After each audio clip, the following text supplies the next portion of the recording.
Boa noite, boa noite. Começamos mais uma resenha de mercado número 32 hoje e falamos aqui com o nosso economista favorito, César Boa noite, Casolari. professor. Boa noite. Vamos começar aqui, como de praxe, falando dos Estados Unidos. A gente teve agora a ata, né, da reunião do FONC, que seria o Copom, né, Comitê de Política Monetária lá dos Estados Unidos, e esse que vem sendo o principal driver ali, né, a principal notícia que a gente aguarda para poder destravar todo o restante do mundo, né? Os Estados Unidos, ele tem ali a impressora do mundo, ele que coloca dinheiro e tira dinheiro, é a principal economia, e isso faz com que balize todos os investimentos e todo o direcionamento de recursos do mundo. Então, estamos esperando isso para saber como é que vai ser a questão, né, principalmente da inflação lá nos Estados Unidos, para saber qual que vai ser o direcionamento de juros, porque isso vai impactar bastante a gente aqui, não é mesmo? É isso aí. Hoje é 29/5, né? Amanhã a gente tem um feriadinho aqui no Brasil. E os Estados Unidos, a gente teve a ata da reunião do FONC que eu vou falar mais à frente, mas uma pequena curiosidade aqui. Vamos começar com uma curiosidade hoje. Tem uma no final também, mas essa é pequenininha. Foi feriado nos Estados Unidos na segunda-feira, o Memorial Day, que é para relembrar os soldados lá das Forças Armadas Americanas que morreram durante a Guerra de Secessão entre 61 e 65. Depois, com o tempo, essa data foi ampliada aí para homenagear todos os soldados que morreram em qualquer conflito militar. E a partir de 71 ele virou um feriado. Então, segunda-feira foi feriado nos Estados Unidos. Tem pouca notícia de lá, né, dessa última semana. E amanhã a gente tem um feriado aqui de Corpus Christi. Então, fica aí uma pequena curiosidade aí para o início aqui do nosso programa, né? A ata do FONC fala bastante ali nas perspectivas de inflação que continuam desafiadoras por conta da resiliência da economia americana aí no primeiro trimestre do ano, né? Eles entendem ali que a inflação vai demorar mesmo para voltar ao normal e prevêem pelo menos 4 ou 5 rodadas de novas reuniões para eles terem alguma confiança de que a inflação estabilizou e está apontando para baixo para eles poderem começar a cortar os juros. Uma coisa que seria muito trágica ali não só para o FONC ali, mas para todo mundo ali, é começar um movimento de queda, depois ter que parar e eventualmente subir, mostra que uma certa fragilidade, né? Mostra que foi feito de uma forma errada, precipitada, então eles estão esperando bastante ali ter uma definição maior e fazer isso com certeza que eles podem começar a derrubar os juros de forma sustentável, porque começar a derrubar uma vez, aí para, daqui a pouco derruba outra, aí segura de novo, daqui a pouco sobe um, tudo isso mostra que foi um movimento precipitado, né? Então, caminhamos então para uma definição melhor da inflação nos Estados Unidos para definir os juros. Certo? Mais alguma coisa sobre os Estados Unidos? Certo, não, essa semana é só isso. Dados Tem bem fracos. tem uns dadozinhos pequenos ali e tal, mas eu acho melhor a gente não ficar trazendo muito detalhe, dar uma resumida maior. Com certeza. Esperar novas evoluções aí Exato. sobre isso. Boas notícias que a gente pode encher a boca aqui para comentar e tal. Isso aí foi só. Tem o livro Bege, por exemplo, que saiu hoje falando da produção americana, né, e que surpreendeu e tal. Então acho que é uma repetição de algo que a gente já vem falando aqui. O livro Bege, ele é um relatório do Fed, né, que fala sobre a atividade econômica nos Estados Unidos. E tem também coisas menores, vai mostrar sobre o núcleo de inflação na Exato. sexta-feira, enfim, mas ainda nada muito definitivo, seguimos na mesma esperando notícias mais contundentes.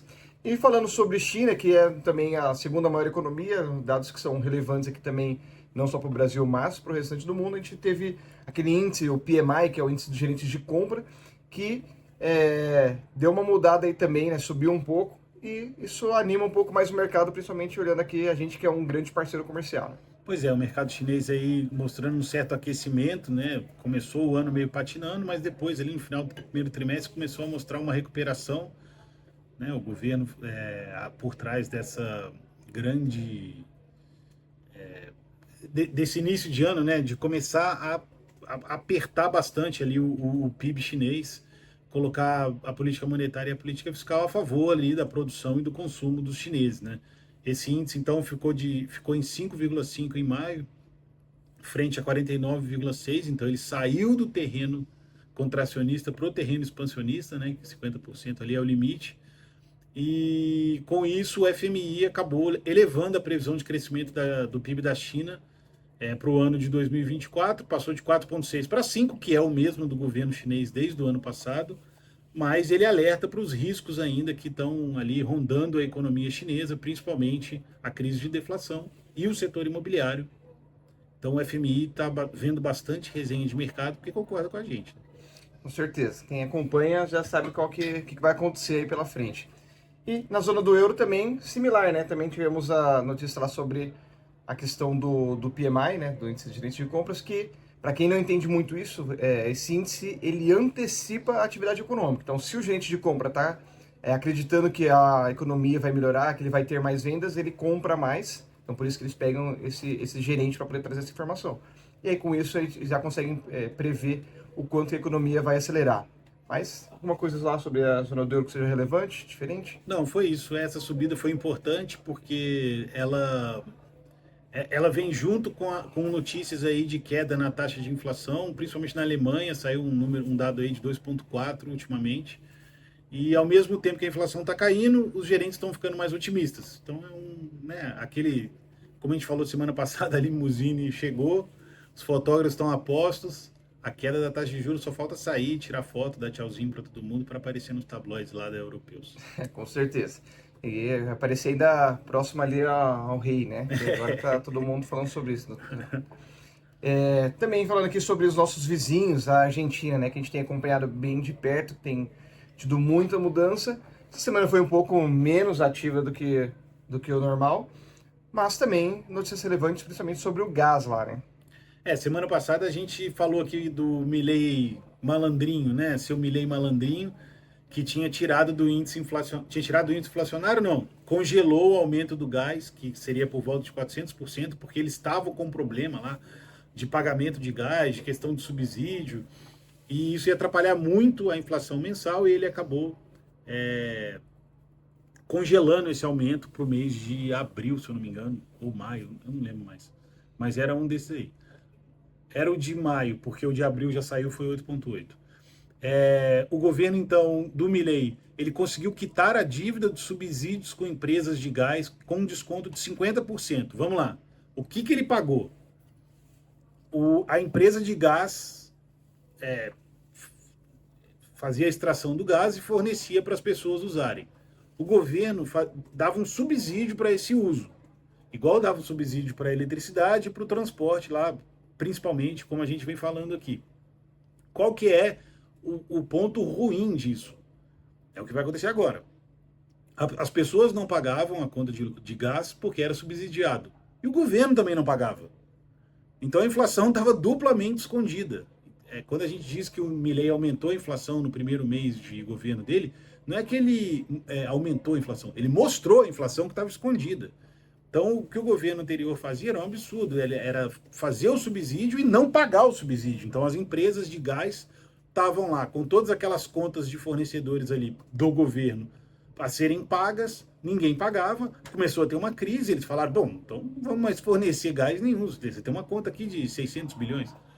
E eles conseguiram pagar, as empresas até deram 50% de desconto, e o aumento das tarifas para as pessoas, né, a retirada do subsídio da conta de gás, vai pagar o resto dessa dívida para as empresas de gás. Além disso, a Argentina conseguiu desembaraçar um carregamento grande de gás junto à Petrobras aqui do Brasil.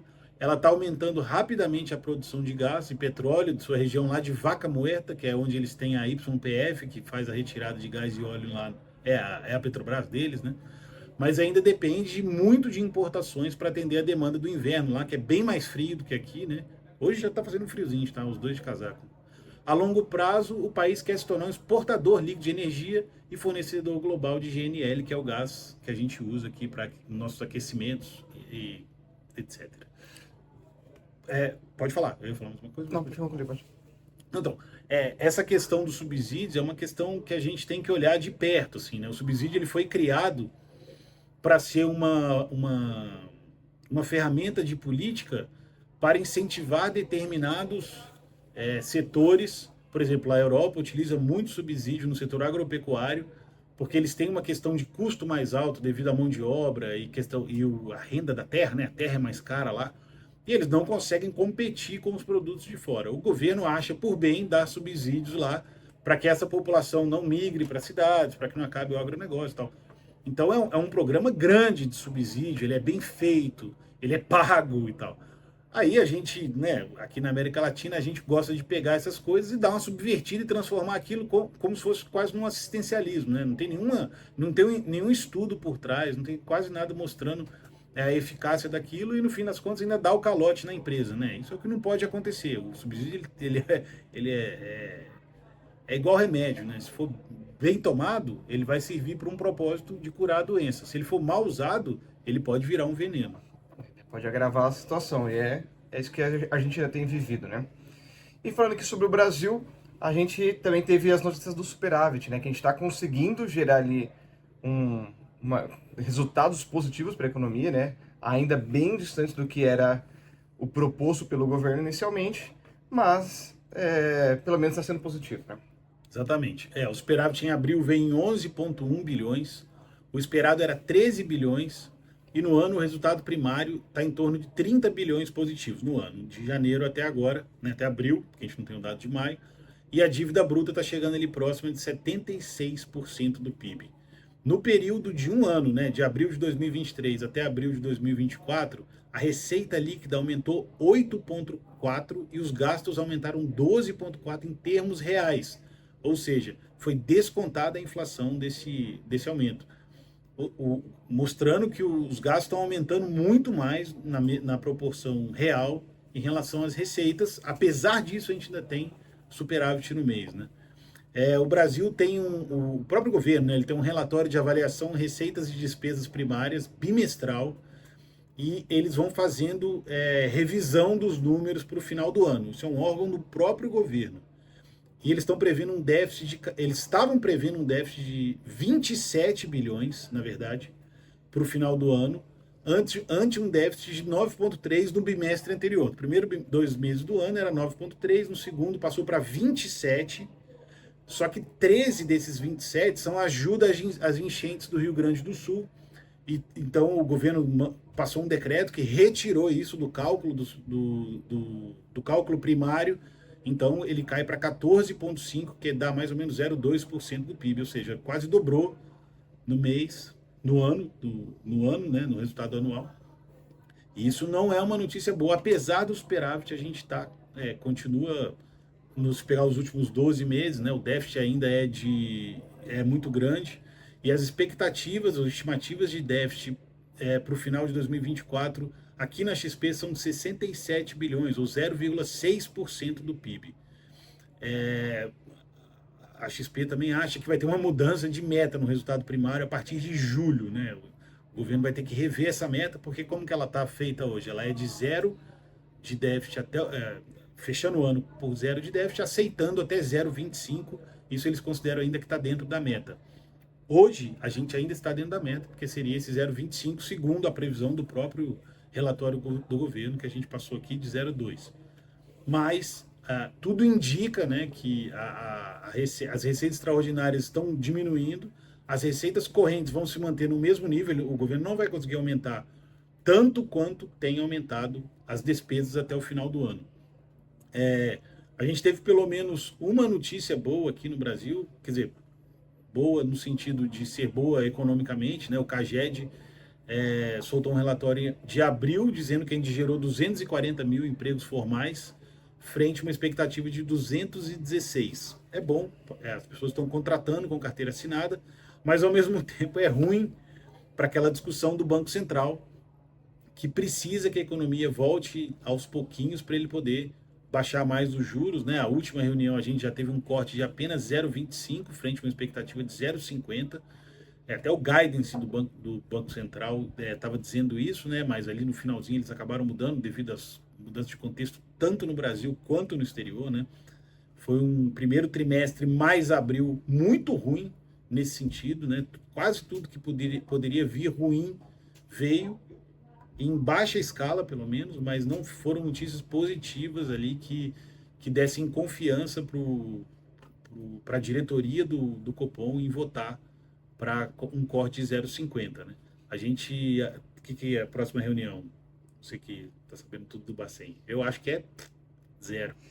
Eu acredito ainda em 0,25, uma queda ainda deve acontecer, mas também deve parar por aí. Então, essa que é a grande dúvida, na verdade. Ou não tem mais queda, ou pode cair mais 0,25 e devemos parar por aí, pelo menos até que os Estados Unidos comece também a reduzir as taxas e a gente começa a caminhar ali de uma taxa de 10,5, 10,25, aí volta a cair para alguma coisa ali na casa dos 9 alguma coisa, talvez até, sendo bem otimista ali, na casa dos 8 alguma coisa, 8,5, né? A nossa inflação continua comportada, né, a mensal. Ela tem vindo ali mais ou menos em média com o que o mercado espera.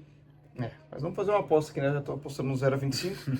Então, veremos aqui cenas dos próximos capítulos. Lembrando também que tudo isso que o César falou sobre déficit primário ali, né? Quando a gente fala de primário, a gente desconsidera juros, né? Então, ele trouxe aqui os dados que a gente ainda tem uma despesa, uma dívida muito elevada. E também essa questão da taxa de juros, ela serve para um controle monetário, mas ele também é quem remunera esse dinheiro ali, esse endividamento que a gente tem. Então, quanto mais baixo para a gente no Brasil, isso também é importante para diminuir o ritmo da aceleração ali dos juros sobre os juros que a gente já paga, né? Então, isso é importante também a gente pontuar. Se a gente fosse falar de déficit nominal, né, que é o déficit primário, que são as despesas, mais os juros, que dá o déficit nominal, que são os gastos também que a gente pagando os juros da dívida, o déficit está igual o ano da pandemia, sem ter pandemia. Né? Então, é uma situação... A gente olha o déficit primário porque o pagamento de juros é considerado despesa financeira, é um pouco diferente aqui no cálculo tal, mas obviamente ele tem que ser considerado porque a gente também paga isso, né?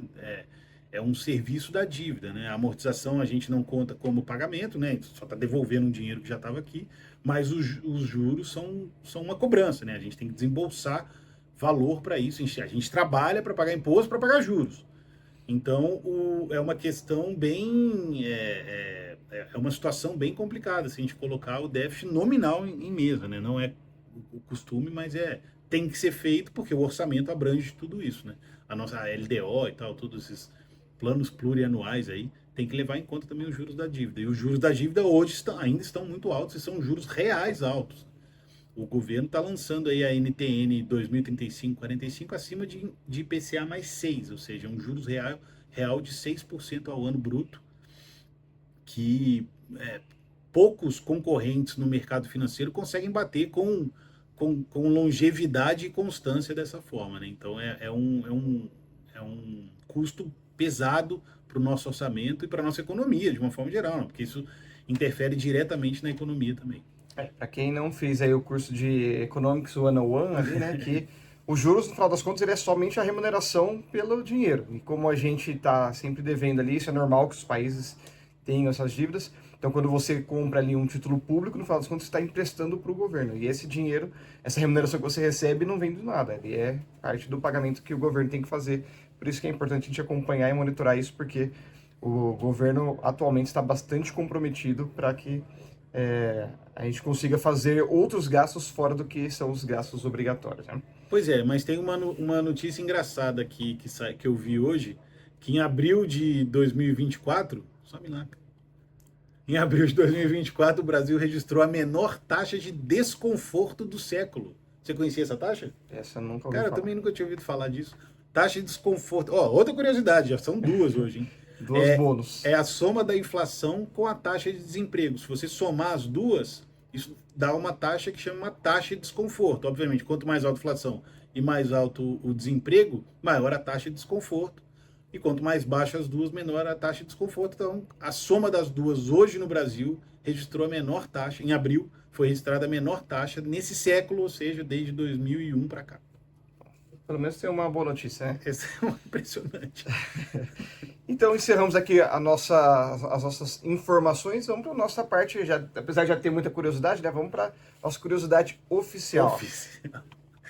A nossa curiosidade oficial hoje é um país novo, hein? Temos um país novo aqui Mais um para a lista. Na resenha de mercado, é a Romênia. A Romênia fica ali... Sabe onde fica a Romênia? Fica perto da Bulgária. No leste europeu. No leste europeu, exatamente. E é um país que era do bloco soviético, né? Era um país comunista até 1989. Depois que caiu o governo lá, eles têm praticamente o mesmo presidente do Banco Central no cargo desde 1990, né? O muro caiu em 89 e lá ele assumiu o comando, né, em 90, menos de um ano depois do colapso do regime comunista lá do Nicolae Ceausescu. Essa é a pronúncia correta aí do ditador que mandava lá. E ele está há 3 décadas no cargo, né? Exceto por um período curtinho ali, que ele foi primeiro-ministro da Romênia em 99 e 2000. Ele chegou a concorrer a presidente nesse ano, em 2000, mas ele perdeu, chegou em quarto, só teve 9% dos votos. O cara não é muito popular, não, mas no Banco Central ele está há 30 anos, né? E ele vai concorrer agora, ele está nesse momento, talvez sendo reconduzido ao cargo por mais 5 anos, né? Lá são 5 anos, não são 4 que nem aqui, antes já foi menos e tal. E ele está lá. Vamos ver se ele fez um bom serviço em 30 anos, está merecendo ganhar mais 5, né? Quando a Romênia veio para o lado capitalista do mundo, né? A inflação estava na casa de uns 200% mais ou menos, mas ao longo desse período e tal, ela conseguiu diminuir para 1 dígito e pós-pandemia voltou a subir bastante, muito parecido com o Brasil ali, é uma linha de inflação meio parecida com a nossa, chegou a 13,80 no último dado aqui de 2022. Ela saiu do bloco comunista com indústrias obsoletas e só em 97 fez as reformas necessárias para retomar o crescimento. O Brasil foi muito parecido. Em 2000 saiu da recessão porque começou a aumentar as exportações para a União Europeia. E em 2007 finalmente conseguiu ingressar na União Europeia, né? Apesar dessas nítidas melhorias, a Romênia ainda enfrenta vários problemas. Vou elencar os problemas, ver se você conhece esse problema aqui. Vê se já ouviu falar. Corrupção elevada em quase todos os níveis da sociedade, falta de transparência nos gastos públicos. Esse a gente não tem. Falta de competitividade econômica, muito monopólio, muito oligopólio, especialmente no setor agrícola, nesse caso a gente não tem. Um certo grau de desemprego nas áreas rurais, um ritmo lento de reforma no setor público pertencente ao Estado e muitas empresas estatais. Nunca ouvi falar sobre isso. Então. Tá aí, essa é a Romênia, agora que você virou um especialista em economia romena, tá na hora de investir aqui com a gente, porque você sabe bastante de mercado e economia. Quando você falou que ia falar sobre a Romênia, eu tava achando que você ia falar sobre o Drácula, né? Drácula. Mas tudo bem, serve também, né? É um outro tipo de sanguessuga que a gente tá falando aqui. Mas finalizamos essa semana com, além de bastante informação, com uma curiosidade aí nova, um novo país.